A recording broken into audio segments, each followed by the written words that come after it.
नमस्कार दोस्तों, मैं कृष्णा मुदगल सर एक आपके सामने स्टोरी लेके आने वाला हूँ।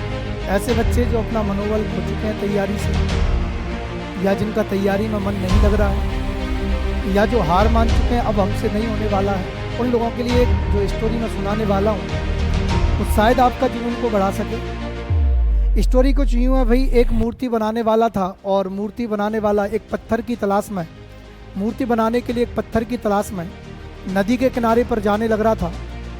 तभी उसे एक पत्थर दिखाई देता है और उस पत्थर से बोलता है कि मैं एक मूर्ति बनाना चाहता हूँ आपसे सुंदर सी।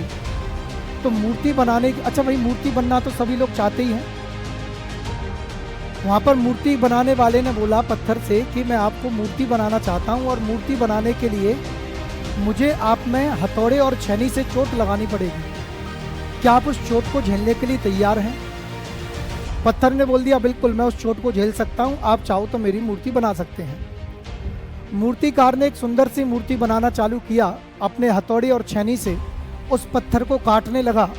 जैसे ही आधी मूर्ति बन के तैयार हुई, उस पत्थर ने हाथ उठा दिए कि अब मेरे से बर्दाश्त नहीं हो रहा है दर्द, मैं इस दर्द को नहीं झेल सकता, आप मुझे मूर्ति मत बनाइए। मूर्तिकार जो था वो उस पत्थर को वहीं छोड़कर अगले पत्थर की तलाश में आगे निकल गया। आगे जाकर उसे एक पत्थर फिर से दिखाई दिया और यही शर्त उसने उस पत्थर के साथ भी रखी जो पुराने पत्थर के साथ थी। उससे बोला कि मैं एक सुंदर मूर्ति बनाना चाहता हूँ, क्या आप उस दर्द को झेलने के लिए तैयार हैं?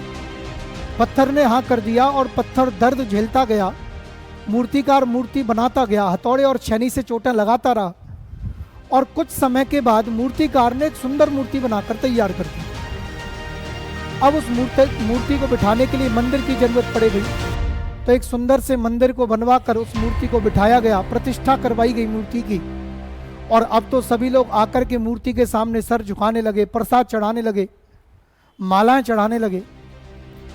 तभी वहाँ के लोग बागों ने बोला कि इस मूर्ति पर हमारे यहाँ नारियल फोड़ने की प्रथा है। तो वहाँ पर बोला गया, लोग बागों ने बोला इंसान जब वहाँ पर आए दर्शन करने के लिए तो नारियल फोड़ने के लिए किसी पत्थर की जरूरत थी।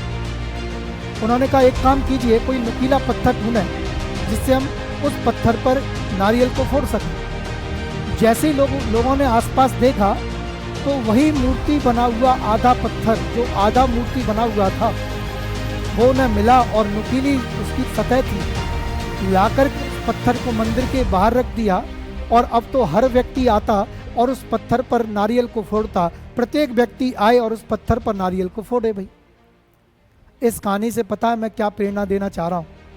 इस कहानी से आपको प्रेरणा देना चाह रहा हूँ कि एक बार मूर्ति बनने के लिए दर्द को झेलना है तो जीवन भर आधी मूर्ति बने हुए पत्थर की तरह नारियल की चोट नहीं झेलनी पड़ेगी। अगर आप एक बार दर्द को झेल लेते हैं, एक बार आप पेशेंस रख लेते हैं और लगकर ईमानदारी से तैयारी कर लेते हैं, तो आगे जाकर आपको राह भटकने की जरूरत नहीं है।